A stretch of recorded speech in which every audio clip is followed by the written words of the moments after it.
Thank you. Senator Cassidy. Hey, thank you both. Thanks for your willingness to serve. Mr. O'Neill, there's been a lot of reorganization, but I'm told, and I only know what I'm told, not what I know, that there's been people whose positions they've been let go, but it's left a gap in the ability to provide service that is a gap. It wasn't like we had 100 people doing one job and we only needed 2. It's like, no, we had 5 people doing a very important job. And it's been unclear to me who actually has the priority for this reorganization. So as we do reorganize, first, how do we replace those folks who, if it's true, first determine if it's true, and then if it is true, how do we replace those positions, and how do we kind of avoid cutting the bone and marrow when we should be obviously focused on fat? Thank you for the question, Senator. If I may, I really enjoyed our conversation a few weeks ago in your office.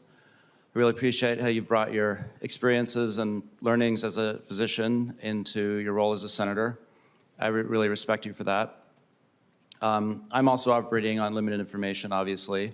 But from what I can tell about the proposed reorganization of HHS, I think the Secretary laid out some reasonable principles in his announcement speech, namely that the essential functions that HHS has, that the operating divisions have through statute, as well as custom, should be preserved, and that if there are 2 functions that make more sense to be conducted in the same agency or office, then that's a reasonable thing to aim towards.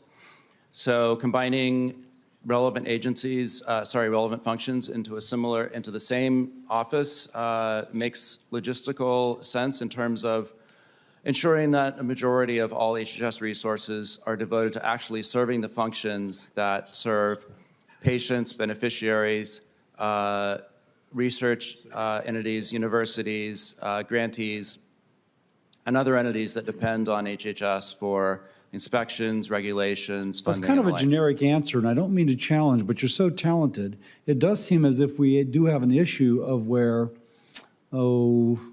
we are, but I'm told, I don't know if it's true, and I'm trying to learn that. The critical functions are being not met. And you're on the outside, maybe you have a limited ability to do that, but I will say that if you are approved, that would be something that I think is important for our country to get right. We've discussed vaccinations, and you have mentioned your opposition to mandates. We've now, I think, had 19 kids die of flu. I saw a report yesterday when children typically have not died from flu. We've had 2 or 3 kids die in Louisiana of, I'm looking for the report right here, I think of pertussis, which, like, kids haven't died from pertussis forever. And then we know the kids dying of measles in West Texas. What can the department do to actually promote immunizations? We're having people die from vaccine-preventable diseases. And if you're opposed to, say, if you're going to go to school, then there would be a pre-matriculation requirement in order to enroll, then there has to be an alternative. There'd have to be an aggressive promotion of immunizations. How would you approach that issue? Thank you for the question, Senator. As you know, I'm an advisor to a vaccine company. I'm very much in favor of vaccines. I think vaccines are one of the greatest public health interventions in human history. They've saved millions of lives. They will continue to save millions of lives. You mentioned pertussis. I had the pertussis vaccine, and later I contracted pertussis. That doesn't mean that the vaccine is not a good thing to get. I think it is. Yeah, and also probably your case was mitigated. People are confused to think that it's completely gone, but it can mitigate symptoms as well. That's but again, and I only have about 28 seconds, if you're against having a pre-matriculation requirement, what do we do to keep 2 more dead kids from happening in Texas, or more kids from dying from flu or from pertussis? Thank you, Senator. As I explained, If I were the principal of a school, I would require the CDC vaccinations. If I were the administrator of a hospital, I would require all workers to be fully vaccinated. There's a separate question of whether the federal government should be mandating But if the federal these government kind of... puts out a recommendation that it should, those principals and those administrators are more likely to adopt. Agreed.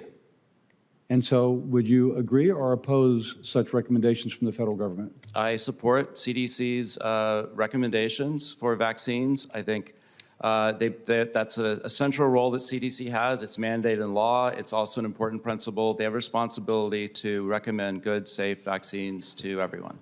Okay, I yield.